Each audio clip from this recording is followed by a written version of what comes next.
All right, it's the KwinnPop podcast. I'm Peter W. Dawson, I'm James Bullock. and I am also the man known as Butcher Pete. Wow. You know what I'm doing? I'm hacking and whacking and You're chopping that whacking and meat. hacking. Chopping that wood. Chopping that meat. How you doing today, James? Oh, now I feel like I'm being torn apart, Peter. Really? Yes. I'm tearing you Lordy. apart, James? You're tearing me apart, oh Lordy. No, it can't be true. Forget about it. All right, but before we get to that, foreshadowing at its finest, let's first start talking about video games. Then we'll get to TV, and then finally to movies. So for video games, we are going to talk about something we probably should have talked about a while ago, but being what it is. But this ties greatly into KwinnPop itself, since one of the major features is wrestling. So why don't we talk about WWE 2K18? Currently Yes, available on the PlayStation 4, the Xbox One, and I believe it's actually on Windows as well for PC. Yes, this is the first one that's come out at the same time on PC as the console version. Yeah, I couldn't remember if 2K17 had or not, but yeah. No, I believe it came out like in January. It was really delayed. Right, and now we got the Nintendo Switch version coming out just like a week or two ago. No, it's already out. Yeah. It's out, yeah. It came December out 6th, yeah. And we're recording it later than that. As a recording we had to get our Switch time straight. Yeah. Well, let me put it this way. As of recording this, there's a very obvious movie we should be talking about in December that we're not going to talk about until the next time we talk about a movie. Right. Yeah. We don't want to spoil anything for good people that are trying to see it and enjoy it for what it's worth. Absolutely. And I only just saw it the other night, so. Right. But back to 2K18. Yes, so this is the latest in the 2K WWE games, which after they took over the license from THQ, right? Mm-hmm. Yeah, because it happened with 2K13. I mean, not 2K13, but WWE 13 was the last full one under the license, but they had still been already working on 14. So yeah, like it's 2K14, but it was really still a THQ game. Yeah, because it's gone through because it started just as SmackDown before it became. It was just SmackDown on the PlayStation. It was a PlayStation exclusive. Right. It was SmackDown, and then it turned into a SmackDown versus Raw. Yeah. Then it became just WWE, and I forgot when it transitioned into across the board. I think it was around maybe the 2008 one, maybe 2007 when it became multi-platform. I believe so. Yeah. And then it just became WWE, and then of course 2K jumped on board, and that's the 2K franchise, another 2K franchise. And 2K is same logo. It feels so funny to me when I look at it. Like every 2K game is like the same exact logo, and I don't know why that just trips me out so much. Mm-hmm. Yeah, and the cover art features our boy CrossFit Jesus, Seth Rollins. Yes, CrossFit Jesus. Yes. All praise CrossFit Jesus. I think the official number of new people debuting, and we're not going to list them all because I don't even know. Right. The total number of new superstars debuting in the game is 29. Yeah, and I have to say off the bat, to me this is the best roster in a WWE game. To me, says No Mercy. Probably. I know everybody says Here Comes the Pain, but for me, like No Mercy was the epitome of a great roster. Like the only thing you were missing was the Big Show at the time, and this one just blows out the water. Like one thing I always do is like with Universe Mode, especially when it first came out, and I didn't really care about the rosters too much. Yeah. I would delete so many people off. I would delete so many real wrestlers when I did the Universe Mode. And when it comes to like this game and this roster, maybe 10, 15 at the most I'll get rid of. Just because they got like populated all the time. Like if you got the same top guys, it's always going to be those guys that kind of rule the roost. I'm sorry, I just randomly broke into song. Yeah, it just started random. It started singing a musical metal in here. That's all. Boom, boom. And of course, my personal favorite. Just on the off chance we get flagged by a copyright bot. But yeah, like I think the roster is absolutely phenomenal. The only problem I have with the roster is there's so many legends, which I understand, but there's so many legends in the game, but you have to pay to unlock them. So you got to play a lot if you want to have all those legends to play, unless you buy the accelerator pack and Yeah, the money. DLC is kind of an issue. Yeah. Not as bad as a lot of other games that come out this year, but it's always that little issue. If you really want to experience like the full roster, if you don't feel like putting in a whole bunch of time, you definitely have to pay extra money for it. Yeah, 2K18, like, there's, what was it, NBA 2K18, that was the one that really pissed people off. Oh, yeah, that really set people off for good reason, because now that also ties into this one because we have a career mode in 2K18. Yep. And while it is kind of pay to win to a certain extent, it's not pay to win in the same sense of NBA 2K18 where every mode was afflicted by the pay to win system. Like even just regular single player mode, you couldn't do much without paying for extra items, extra moves, extra shots, everything. Whereas with 2K18, the only thing you had to pay for, which you're paying with in-game currency that you get by playing the game, not with your own real money. So the problem is you said 2K18 twice, and just to clarify, the second time you said it, you were talking about WWE. There you go. There you go. The problem when they brand all their things with 2Ks. It's so many 2Ks here. I know. Like I said, it's not even just the logo now. It's even just my referencing it. Like I'm shortening it to 2K18, but WWE 2K18, the only place where it's limited when it comes to like really experiencing the game in terms of how you play the game is in my career mode, which limits, of course, moves and attires that you have to pay with in-game currency to unlock. But in terms of, say, if you want to just have a regular match, you can have a regular match with anybody outside of the locked characters I talked about a few seconds ago. Yeah. And it's just like a regular match. There's no limitations. Same thing with create a wrestler and create an entrance and all that kind of stuff. There's no limitations outside of my career mode, unlike NBA 2K18 where there's limitations across the board in that game. Yeah, no, this one, career mode is really kind of been a sticking point for the last few years because they've been trying to do this for a while. Ever since 2K15, they've been trying to do it in this manner. Yeah, but they keep trying to do the whole free roaming backstage, create, you can get friends, create enemies, and like it always seems to boil down to either a never-ending rivalry or creative doesn't have anything for you.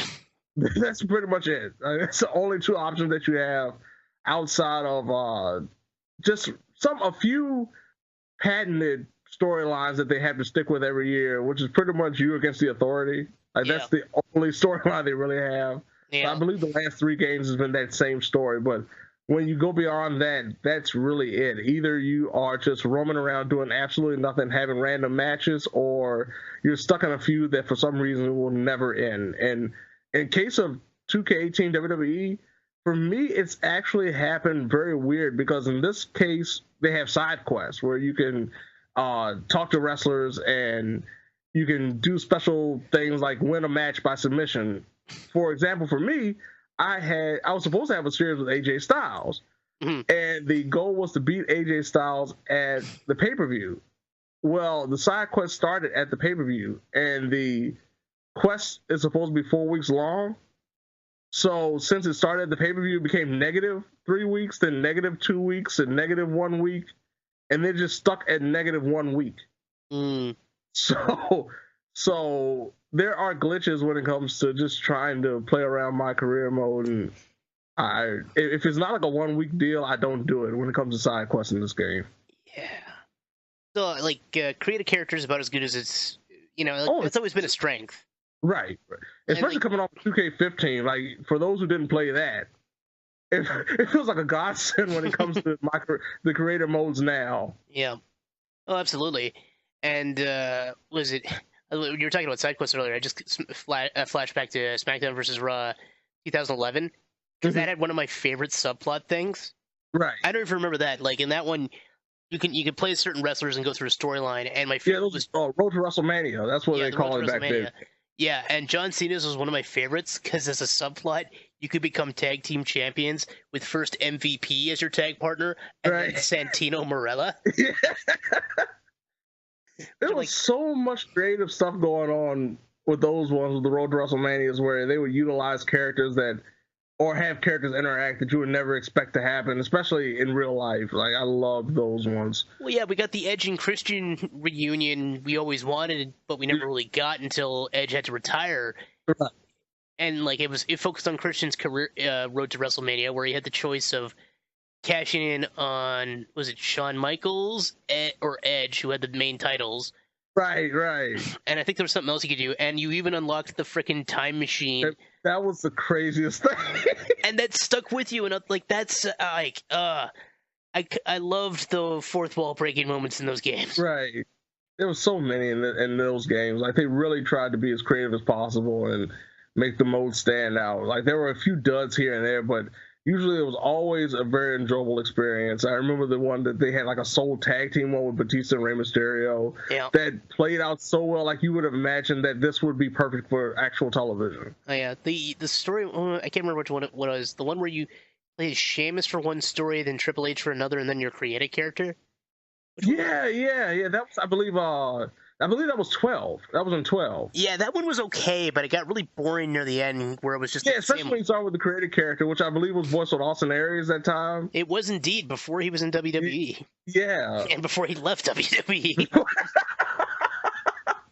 I mean. It's like, oh, there he was. Oh, there he goes. There you go. But back to the actual game we're talking about. It seems like the physics engines, did they upgrade it for this one? I believe it's a little bit better. I think they fine-tuned it more so. Like, or there's certain maybe it's just the aspects graphics engine, and by result, it made the physics look better. I don't know. You're right. But no, they've had some fine-tuning to it because, like, for example, I've had moments where guys have fallen on top of steps, especially in the last game, and like the steps will go flying out of the arena practically. Yeah. And the bodies would contort and everything, but now kind of like they land on the steps. It's an actual contortion that looks believable. But there are still some weird physics moments, especially in ladder matches. Like, oh yeah, no, people can flat out disappear. Yeah, it's some weird things can happen. Was the one where a guy like hit a finisher on a guy and it made him disappear? I think that's a video that's going around.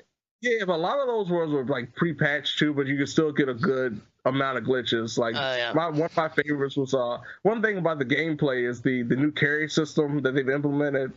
And I had Brock Lesnar carrying, I believe, Kalisto, and throw him out the ring, and Brock Lesnar's arms just like turned into wings.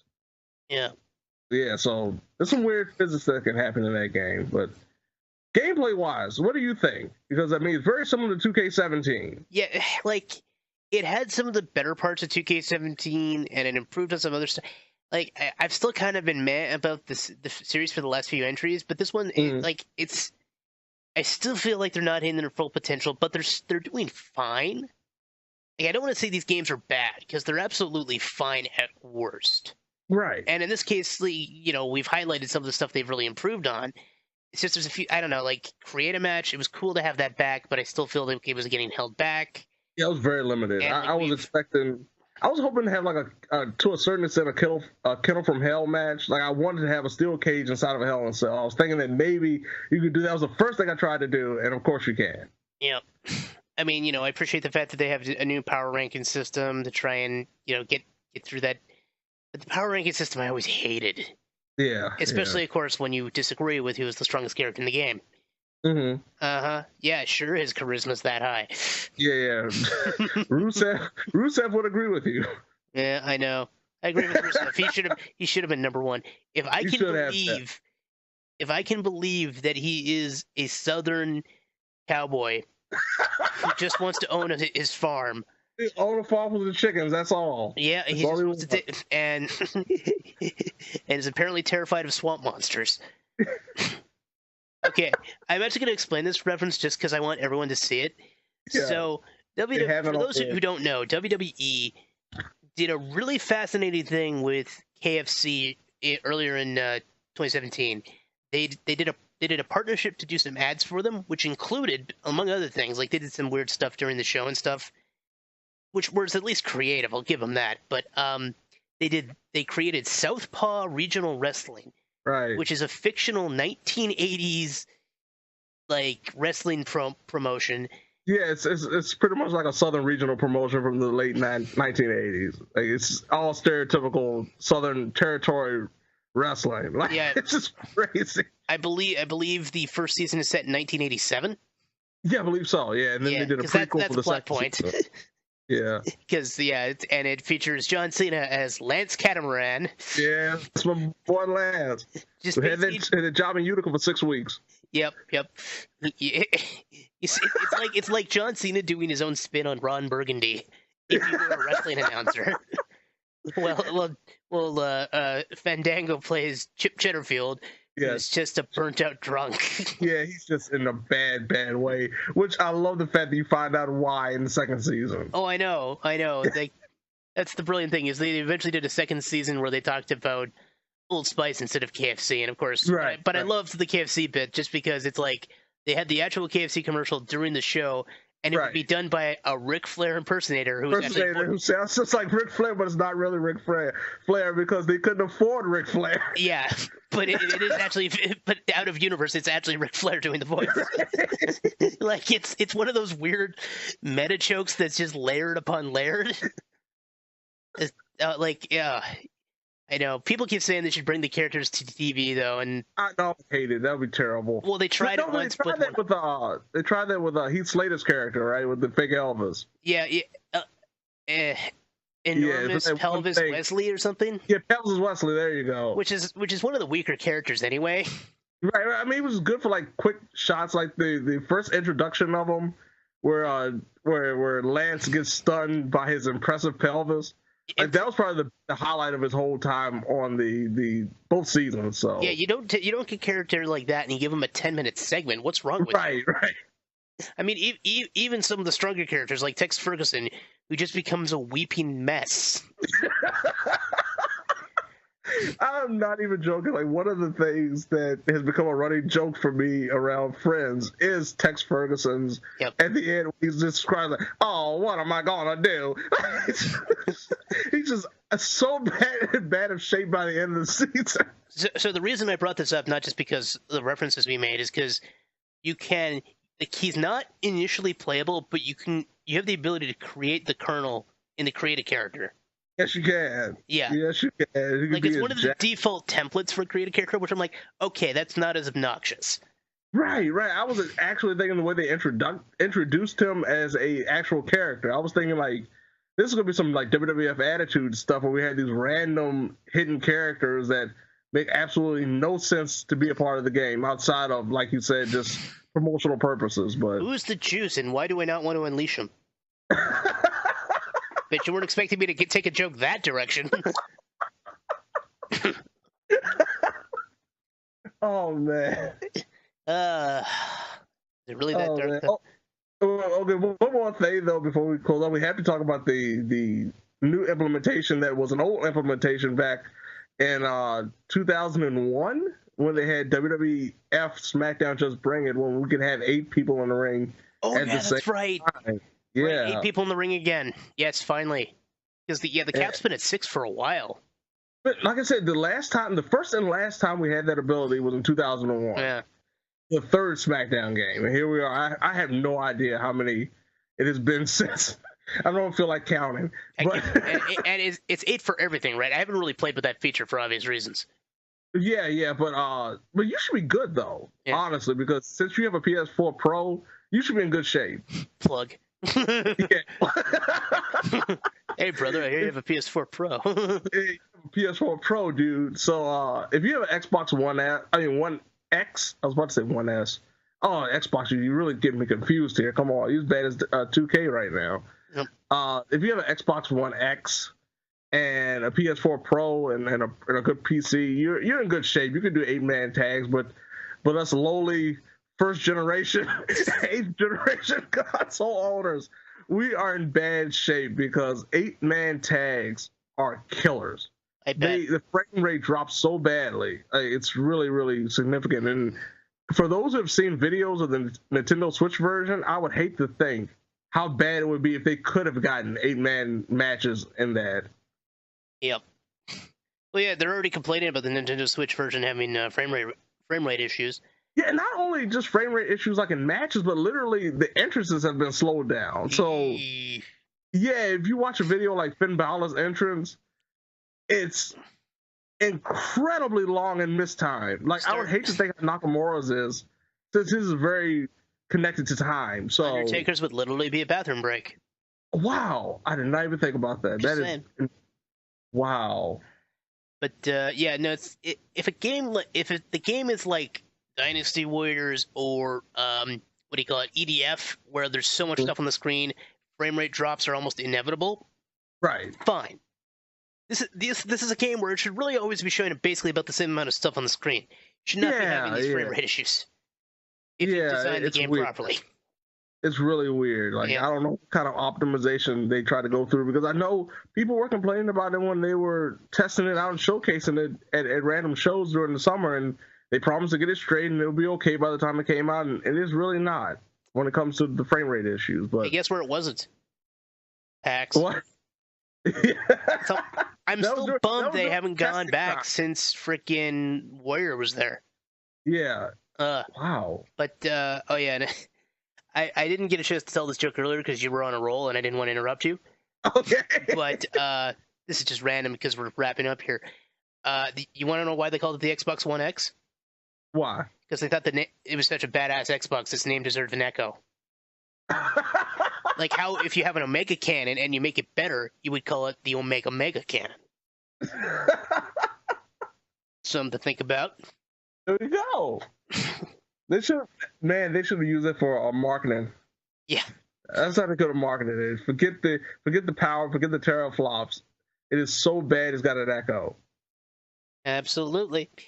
Yeah. So probably Amazon will get mad about that though. more pentaflops to get more gigawatts. We're gonna build a wrestling machine, Marty. Sorry, that's the best Christopher Lloyd I do, which really wasn't that good. But yeah, I'd say final thoughts. 2K18. I think it's pretty decent. What about you?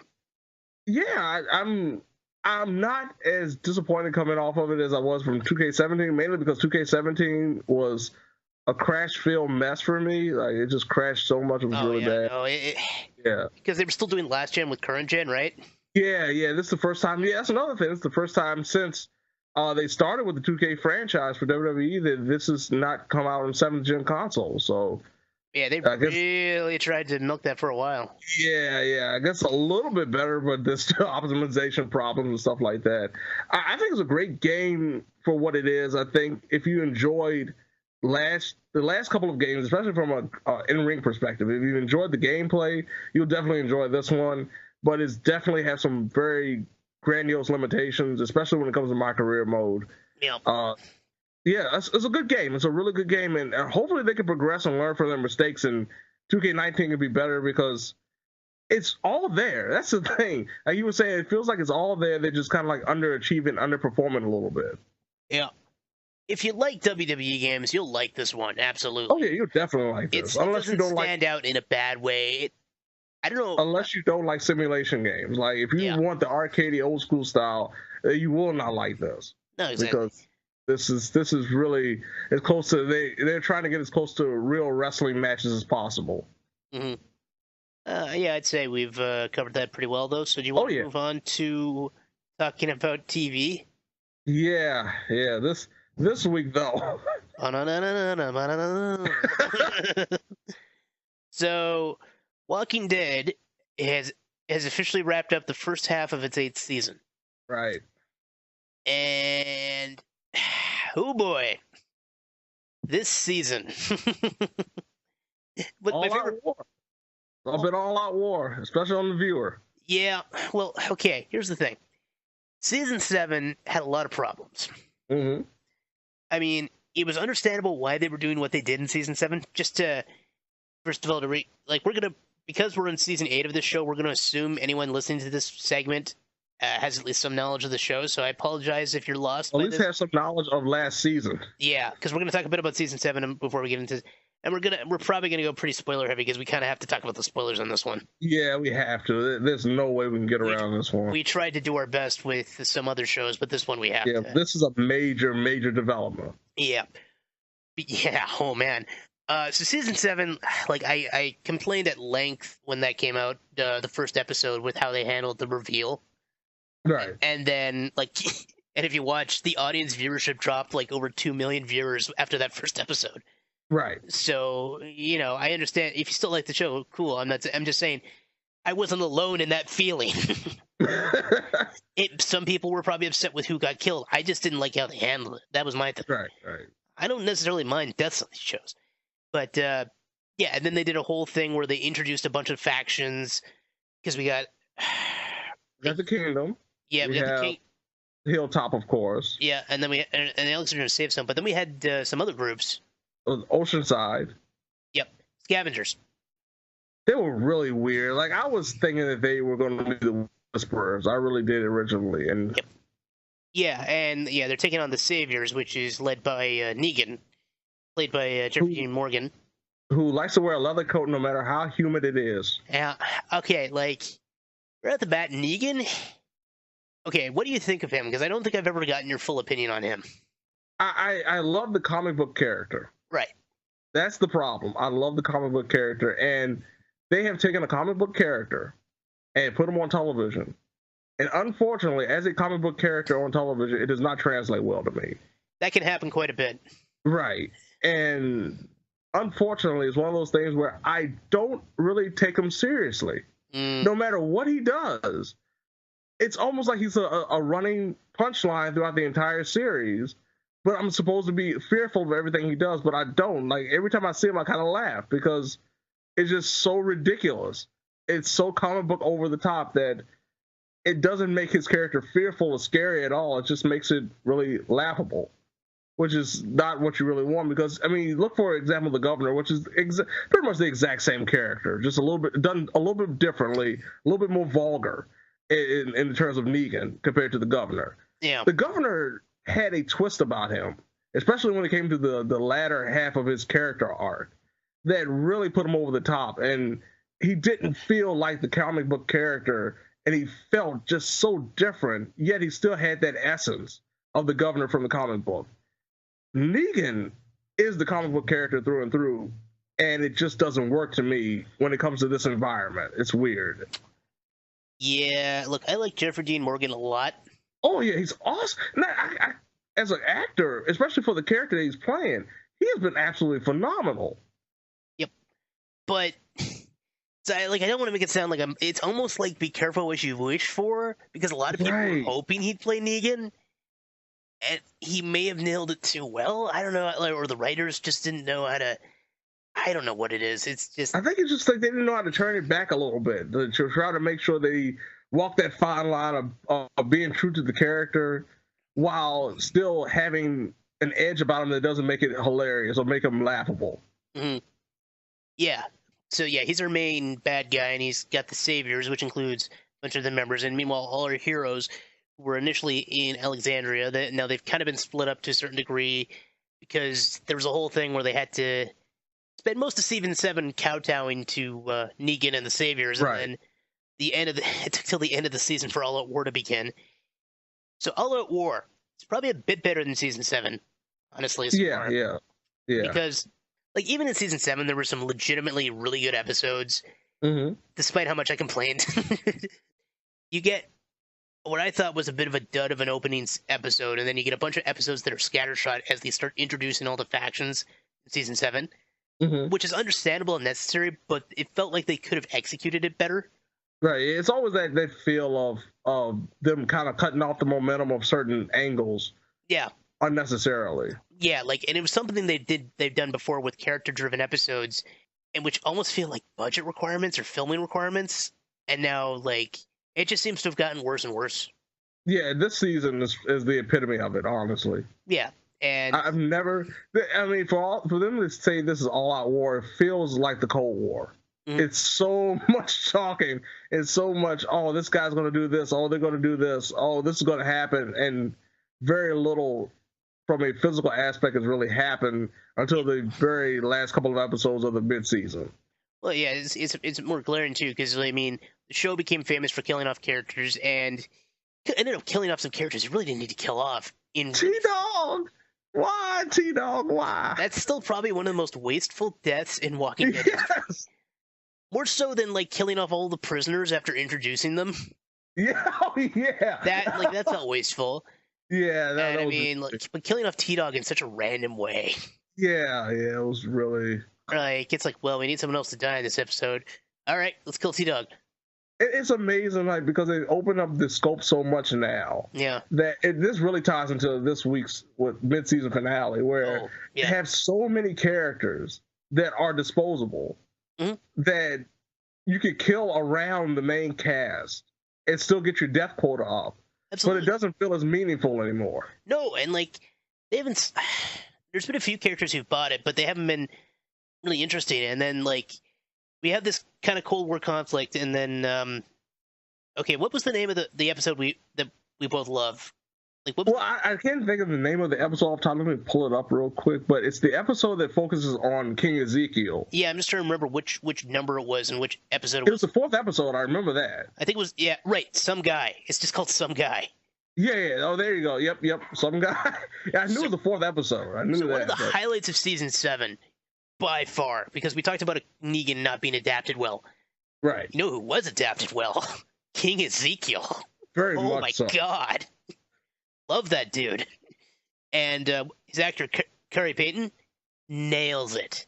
Awesome. So good. Like, he's got... Like, I love... Because every time you read a description of King Zeke, it's always like, he's charismatic. And I'm like, okay, so you need someone who actually has charisma. Right. And thankfully, Kerry Payton... I don't know what the heck he's done. I think he was the voice of Cyborg on Teen Titans when they did the original Teen Titans in like the 2000s. So I think I mostly know him as a voice actor. I'm sure he's done some live action stuff. Probably. I want to look it up. I'm looking it up right now. I want to see. I'm almost. That is very interesting. Because I know he was. I know he did. Yeah, you're right. Yeah, you are right. Did he also do like soap operas or something? I feel like he did soap operas. Aqualad and Young Justice. Okay. He did a lot of video games. Yeah. And he was Dr. Terrell Jackson on General Hospital. There you go, soap opera. Yeah, I was gonna say because he struck me as like Steve Burton, who does a lot of voice work. He also did a lot of soap operas, and he struck me as one of those types of guys. So probably mostly soap operas and voice work. But in this case, he's got a few live action roles that. Okay, I'm dissing soap operas a bit, and I apologize. Look, they do the best they can with the time and budget they have. What they have. All right, and you know what? People alike have been entertained by them. Yes. Anyway, but yes, Some Guy, easily one of the highlights. Outside, of course, the premiere, which was fine. I liked it better than the season 7 premiere. Really? Yeah. Well, I guess I think the season 7 premiere just had the anticipation of what could happen more so. But then they took so long. And like I said, I know it was really long-winded, and I think it was one of the most exhausting episodes of television I've ever watched. Honestly, it was really an exhausting experience. So I guess you could say 8 was a lot tighter. I think it was more of, for me, for the season finale, a season opener for this season was like so many questions of what time I'm at. Yeah, I was trying to piece together timelines, and nothing was adding up really. When you're watching it. I do love what happened with Hilltop, where Gregor's like, "We need to draw Negan." It's like, everyone stopped caring about you last season. Yeah. Like, I just love the pose of confidence Gregory had, and like every time he would say something, he tried to give like this stern, statuesque pose of like, "Yes, I'm an authoritarian," and then right when he finished, he stepped back and did like just this. Almost Millhouse. He just sat back and be just like this lowly worm every time. It was just a great work. Yeah. The character we probably cared most about dying before we get to the big twist that happens at the end of the season was Shiva, Ezekiel's tiger, because, the man has a freaking tiger, and so tiger's automatically awesome. And I was struggling to remember who else died, and then I remembered Eric died. Yes. That was a monumental moment, and it wasn't a moment at all. Like, it's really weird. Yeah. Problem is, it's just kind of an awkward episode.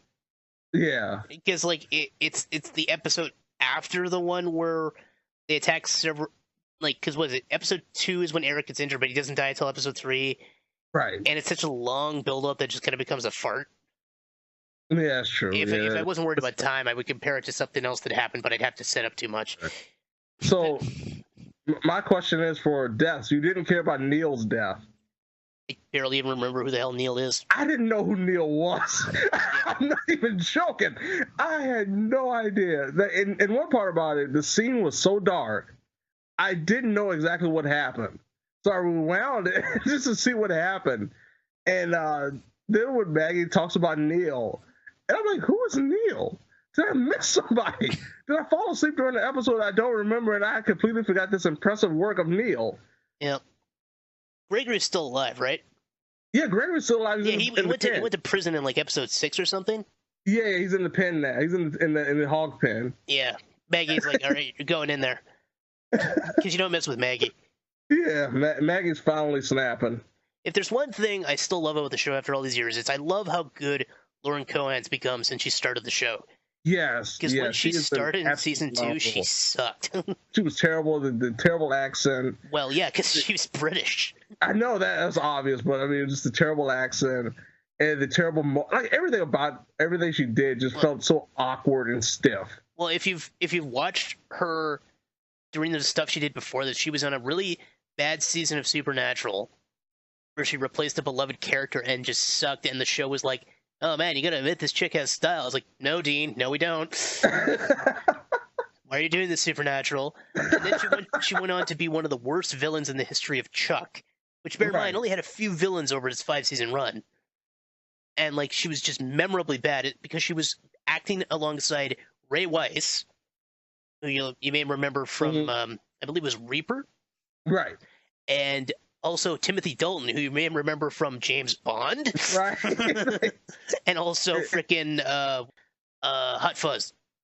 Yeah. Oh, yeah. And he was in full Hot Fuzz mode. Yeah. So, I mean, you get poor Lauren Cohan stacking up to this. And thankfully in this one, well, she's still mostly stacking up with better actors. Like Andrew Lincoln in particular, he always did a pretty good job playing a southernish. Right, yeah. You call him, I guess he's southern. Yeah. For some reason, I hesitated in calling him southern. I don't know why. No, he's southern in this case. They started in Georgia. We're still south there, so yeah. I don't know why I hesitated.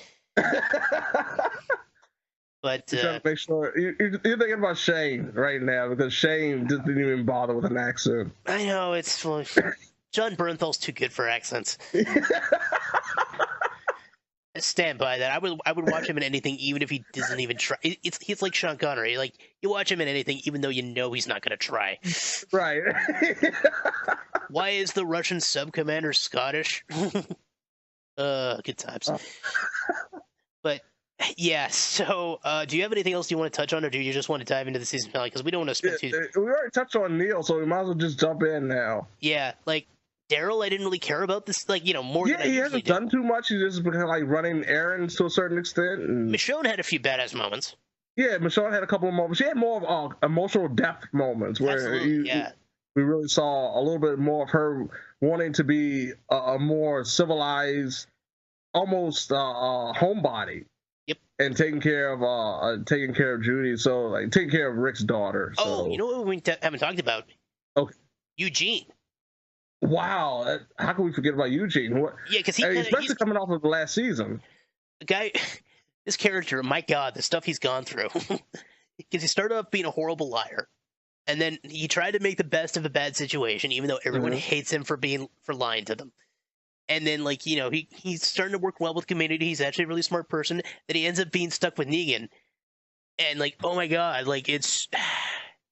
Do you have a good analogy? Because I really don't. I really don't. Like, it's crazy. Like, what was it? By episode 7, it basically felt like the only person who might save us from horrifying breach or horrifying bloodshed. Not breach. I don't know why I said breach. Horrifying bloodshed is Eugene, and you're like, just don't tell us like the world relies on him.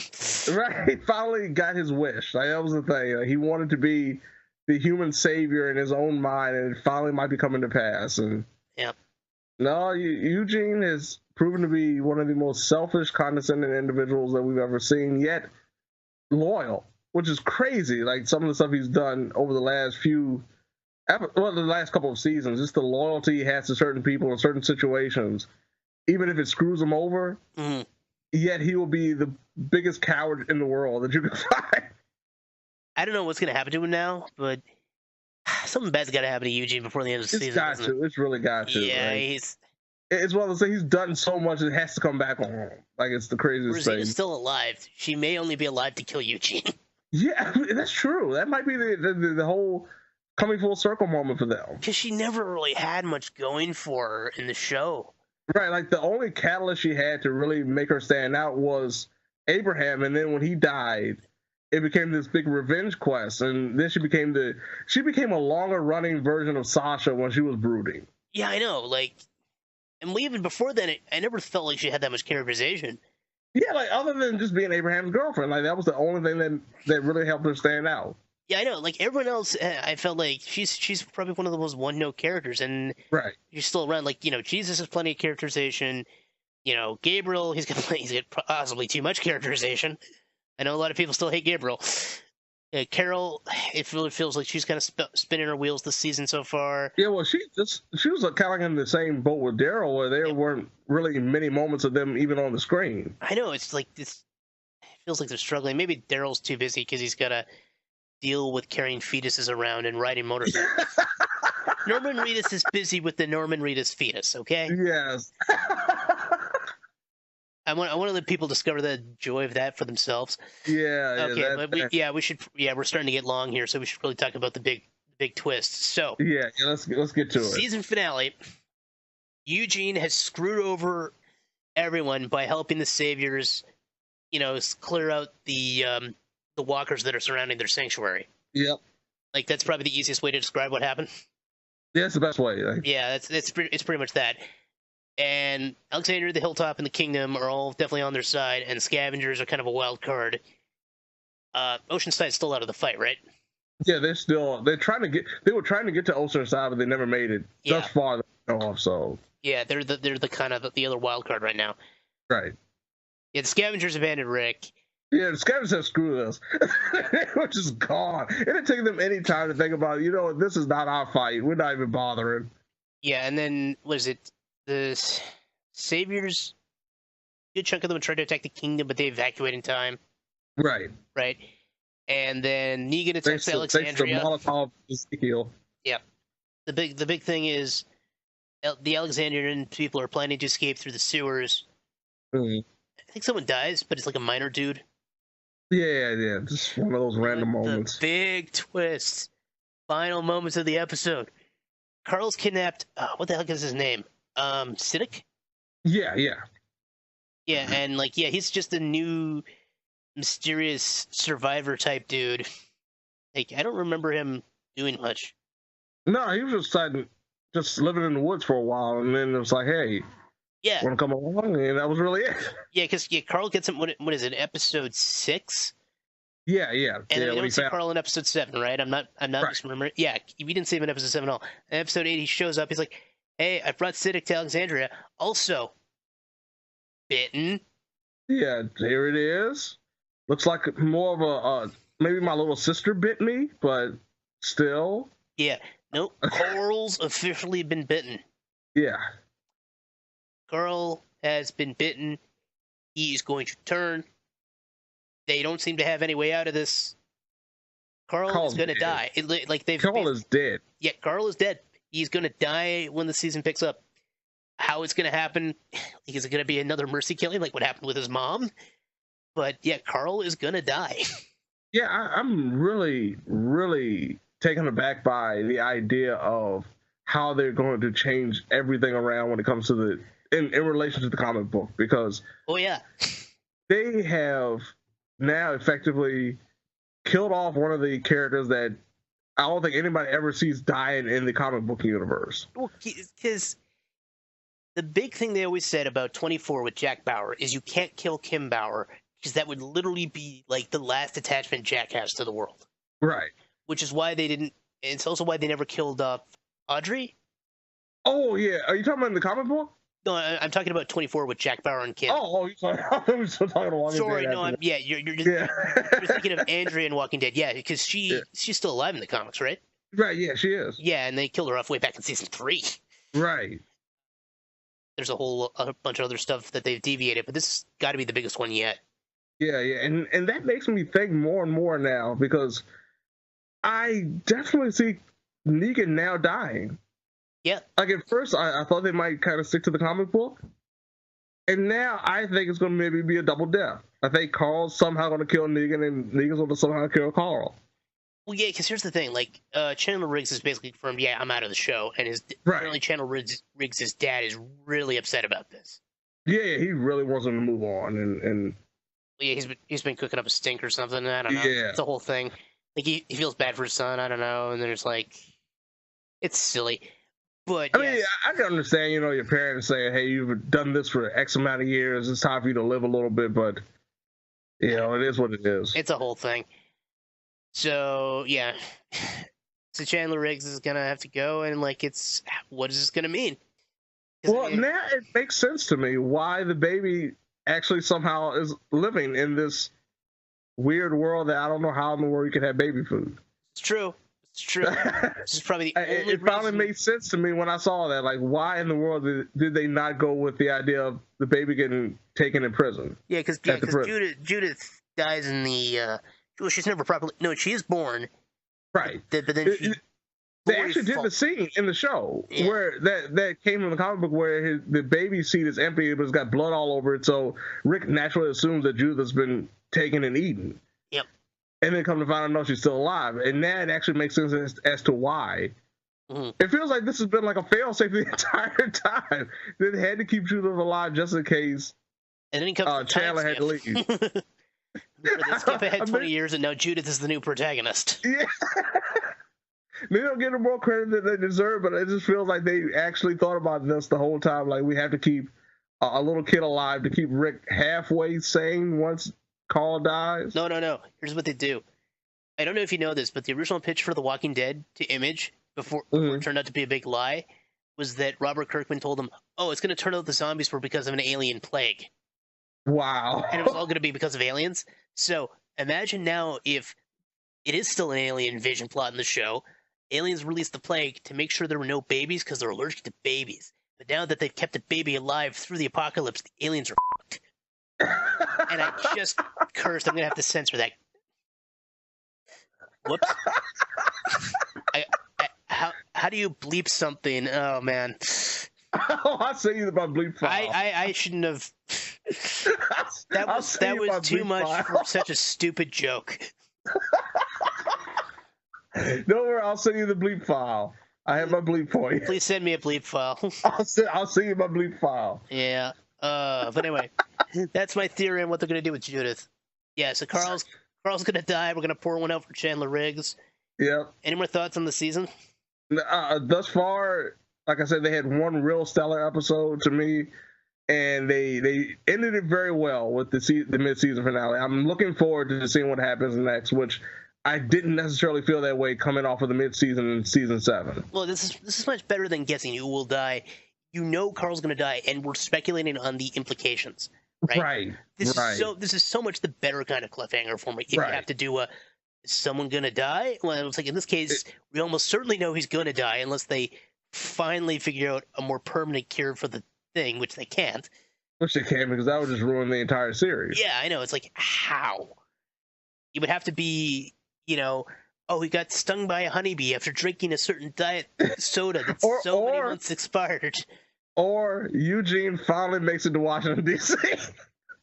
And nonsensically, it turns out he wasn't lying the whole time. He wasn't lying the entire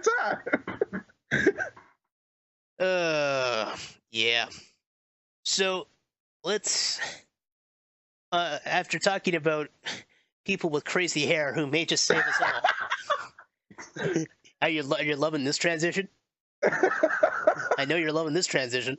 Oh, man. Speaking of weird-haired saviors, let's talk about The Disaster Artist. A recent film directed by James Franco, starring James Franco, written by James Franco, I think. No, just produced. My bad. Oh, no, produced. Yeah, he said. He didn't really write it. Yeah. Yeah. No, he got proper people for that. Look, Franco's more of a poetry and painting guy. Right. Yeah. But, yeah. So The Disaster Artist is based on the book of the same name by Greg... Okay. you've seen the movie, and I can't remember how to pronounce it. Sestero? Yes, it's sterile. Yeah. Yeah, I still couldn't think of it. Greg Sestero, who was one of the actors in a movie called The Room, which Right. is widely considered one of the worst films of all time. Yeah, and not only one of, a lot of people have called it the worst. Now, I still think there's a lot of debate on that because I gotta definitely agree with you, because to me, to say it's the worst film would have no redeemable qualities. it would have to flat out be offensive. Like, Right. The Room, for as terrible as it is, isn't really that offensive. Right. Maybe for a couple of subject matters they show. There's a scene where a character casually brings up cancer and it's never mentioned again. It's like, if you're offended by casual cancer comments. Yeah, no. If you're offended by people playing football in the road. Yeah, or casual hump dressing. Crap, I messed up my joke that time. Casual humping of dresses. There you go. Yep. Oh yeah. Oh god, that was weird. Yeah.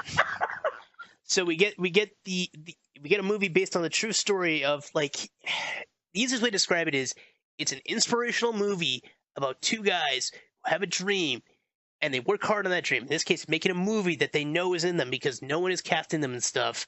They're like, all right, if nobody will cast us anything, we'll make our own movie to show the world how great we are. And they do it, and they live the dream despite all the hardships. Except in this case, they end up making one of the worst movies ever. Exactly. And it features one of the craziest, wildest people you've ever seen on a television screen, movie screen, or any kind of screen. He's the type of person that you would not believe even exists. And somehow he does. My man, Tommy. Well, yeah, there's a theory that he may, in fact, be a vampire. I can believe that. So well, it's just crazy. For some reason, I can actually believe. Well, when they were writing the script, there was it's like, I want to put this in here just in case it turns out my character is a vampire. Who thinks that? I can honestly, anything you would say, if you said he was a pod person, if you said he was some kind of alien, if you said he was a supernatural being, I would actually believe it, because Tommy Wiseau is just one of the strangest people I've ever witnessed, just being a normal person, I guess. Yeah. Well, just doing normal things. Like, legitimately, to this day, we don't know how old he is. Yes. Yeah. He was actually on, I believe, on Jimmy Fallon the other night, and they actually say you're 37, 38. It's like, whatever you believe. Yep. He looks like he's a little bit older, but he almost looks exactly the same as he did in The Room. Well, here's a hilarious thing. Like, there's pictures of him from, like, 1985. Mm-hmm. So he may legitimately be, like, well into his 50s. Okay. But somebody claimed that he was, like, actually from an Eastern Bloc country, but it's really hard to say for sure. He's claimed to have lived in France a long time ago. Right. Because he seems to be French, but, like, unusual. Like, he's also claimed to be from Louisiana. So yeah, he's actually from New Orleans. He said he grew up in New Orleans. So yeah, he could be Cajun. He could just be he could just be the most bizarre Cajun man you've ever met. Like, if you took, I don't know what would you call? I guess if you assume Cajun to be the Caucasian Cajun and then Creole to be the African Cajun. Like, it's like if you took Creole and Cajun, mashed it together, and gave it to a man who could possibly be a pale vampire. Eastern European descent. Yeah, like, it's just. I mean, the fact is that he's more of an anomaly than the actual movie. Like, that's the craziest thing. I know, this is already, like, it's not unheard of, because the movie this is probably going to get compared to the most is the 1994 Tim Burton film Ed Wood. Okay, yeah. And the only thing wrong with that statement is I may have gotten the date wrong because I didn't look it up before I started talking. I'm just going to look that up real quick. I'm pretty sure it was 94. It might have been 93. No, 94, thank God. Yeah. Huh, I nearly looked a fool. He said, not after doing the thing where he had to bleep himself. Yeah, so it's... What'd you think of the movie, James? I thought it was absolutely phenomenal. But I think it's one of those things that I think it's a lot better for me because I actually saw The Room beforehand. Oh yeah, I know. This is going to be the big controversy, because you can probably watch Ed Wood without having seen Plan 9 from Outer Space. Right. I don't know how much of the Disaster Artist you can enjoy without seeing The Room. Right, because I mean they did a lot of shot by shot scenes. Yeah. Just to recreate those moments and make you understand exactly the process of what they did to make The Room.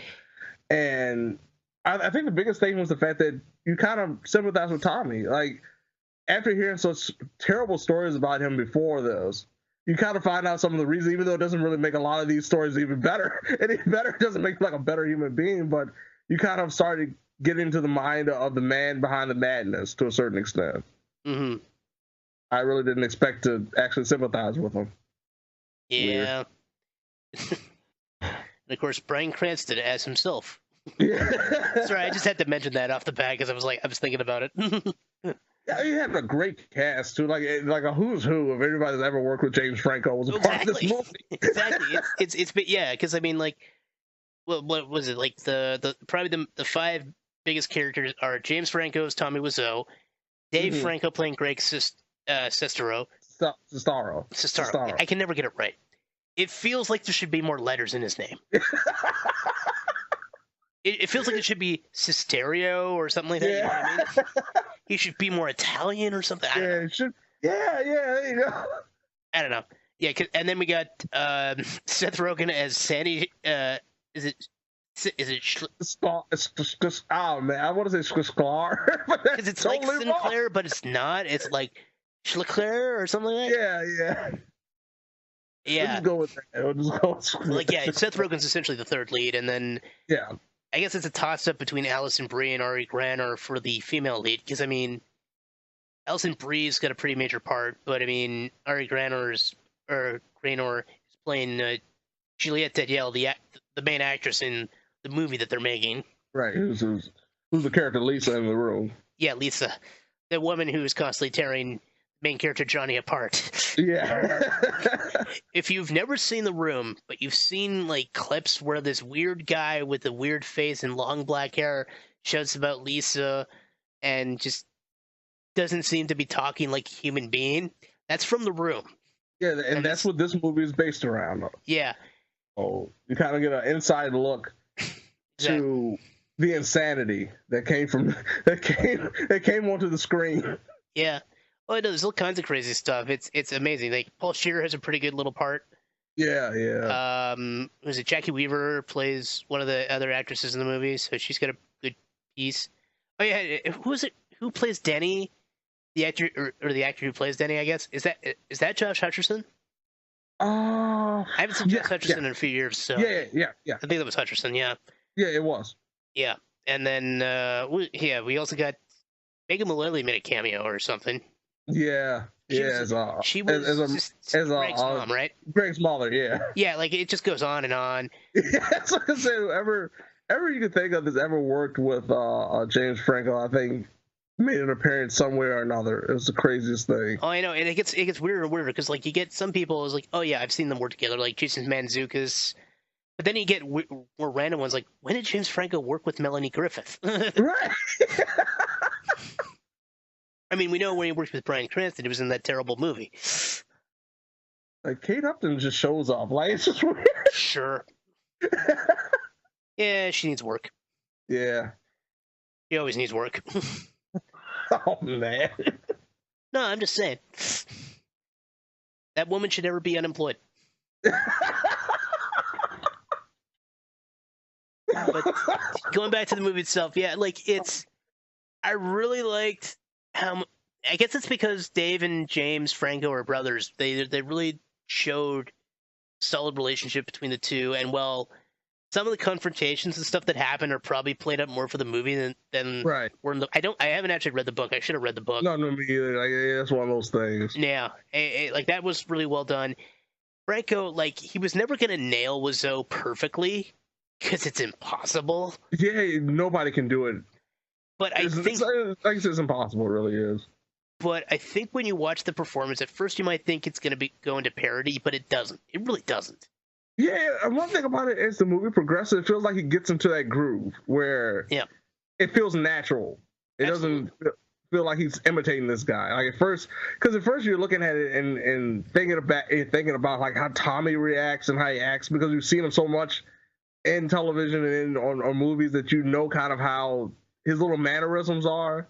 And eventually you started seeing James Franco really jump into that mannerisms and everything else that just makes Tommy who he is. And I think he did a marvelous job. Like I said, after you get used to it. I'm worried the promotion for the film may have hurt it a bit because of how much they talked up, doing stuff with Tommy, etc. Because I mean, Wiseau himself helped promote the movie, because of course he did. Yeah. Because I mean, it's 99.9% accurate. Yeah. I know. Like that's probably the most refreshing thing is this is a biopic where the person it's based on is very much alive. Right. It is very much okay with it. Like I think the original cast response has mostly been positive. Yeah, I haven't heard really too many negative things about it as an overall work. Yeah. I mean, yeah, like probably the worst thing is it's one of those movies that can probably feel, I think the word would be glib. As well as one of those ones where you might, like I said, compared to Ed Wood, you would probably need to see more of the source material to really... Yeah, I think that's the biggest fault of the movie, which, I mean, that's understandable, is the fact that you need to see the source material to understand exactly why the movie is as good as it is. Yeah, but on the plus side, a lot of people, a lot of award shows so far have at the very least credited James Franco as doing pretty well. Like, was it Critics' Choice? They pegged Franco for Best Actor and Best Actor in a Comedy. Yeah. Because they have categories for both.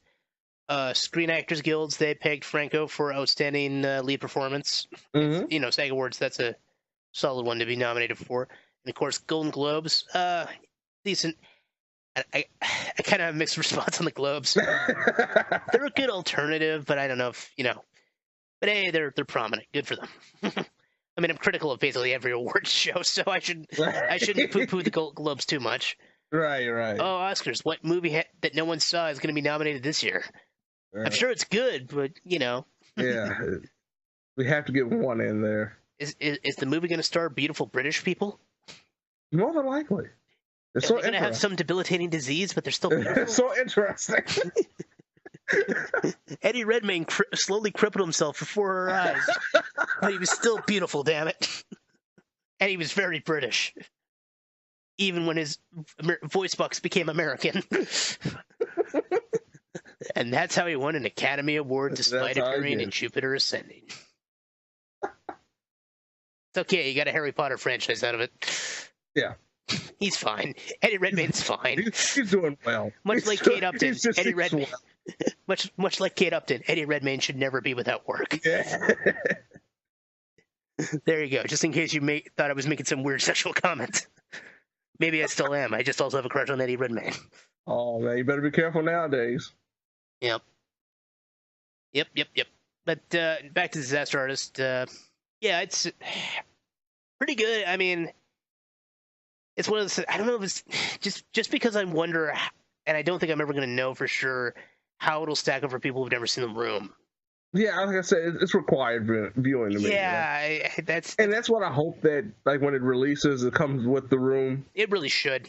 Yeah, like it's got to be a double package with The Room and this, and yeah. I want some like full blown side by side. I know they have it at the end of. If you stick around for post credit scenes, that's one thing. Yeah. That was a nice touch. That was definitely something I want to see like a full length version of that. Absolutely. Oh man, yeah, because we got freaking Logan Noir. Why can't we get The Room, Disaster Artist side by side? Yeah, I want the whole thing there. Screen experience. The additional commentary. Oh man, can you imagine what the DVD commentary is going to be like if they? That's going to be insane. If they can get Tommy on there for the whole thing, that's going to be insane. No. Franco doing Wiseau, and Wiseau tries to do Franco, but he can't because it's Wiseau, right? Yeah, it's Tommy. It's Tommy Wiseau. I'm sure they've already thought of this. I'm sure. Man. I kind of want to pitch it on Twitter, even though I know they'll have thought of it. I don't care. Pitch it. I'll pitch it to them right after we finish recording. Oh man, that would be incredible. Yeah. That'd be the greatest commentary I think in the history of DVDs. Okay, so James Franco, will you do Disaster Artist commentary as Wiseau, and will Wiseau do commentary as you? Yeah. Oh man. Yeah, I would still recommend it, but it's like I said, it's just the fact that the room is essentially required viewing is the one like Right. that's probably the most damning. Aside from the fact that maybe it's we have ultimately kind of seen this movie before, but at the same time, it's like it's still great to see. Like it's that type of movie for this generation. Right. So I don't want to make it sound like I'm poo-pooing or anything. No, I'd still say go see it. Like I said, I definitely say go see it, but if you can, see the room first. Yeah, that's probably for the best. I mean, like I've said, I'm not. It's still like it's nominated, and that's definitely deserved. Yeah, I'm definitely. I don't know how much the Academy will, but the Academy can be weird towards comedies. Yeah, you never know. It's hard to predict. Well, they love it when actors become directors, which is one of the reasons why so many people who've won Best Director have been actors. That's true. Because Clooney's already won. Don't get me wrong, I love Syriana, and Good Night and Good Luck. I don't necessarily think Clooney's a bad director, but and then of course they famously snubbed Ben Affleck, so they gave him a Best Picture. Yeah. Well, they should have freaking made him win for Gone Baby Gone. Yeah, that's true. Maybe the town. Really Town's pretty good, but I love Gone Baby Gone. Yeah, same here. Same here. So, but yeah, no, Disaster Artist, solid movie. It will probably get nominated for a few more things before the awards season's out, and that's fine. That's absolutely fine. Any final thoughts? No, that's it. Like I said, just if you want to see it, see the room first if you can. That's my biggest thing. And WWE 2K18, solid game. And Walking Dead, you've killed off a character I'd never expected you to kill off. Yeah, it's going to be interesting to see where this ballsy move takes them. Yeah, exactly. That's a good way of Hopefully saying not towards cancellation. Yeah. I'd hate for them to do something I actually appreciated and then get canceled. You know what I mean? And then, they announced that the 9th season is the last.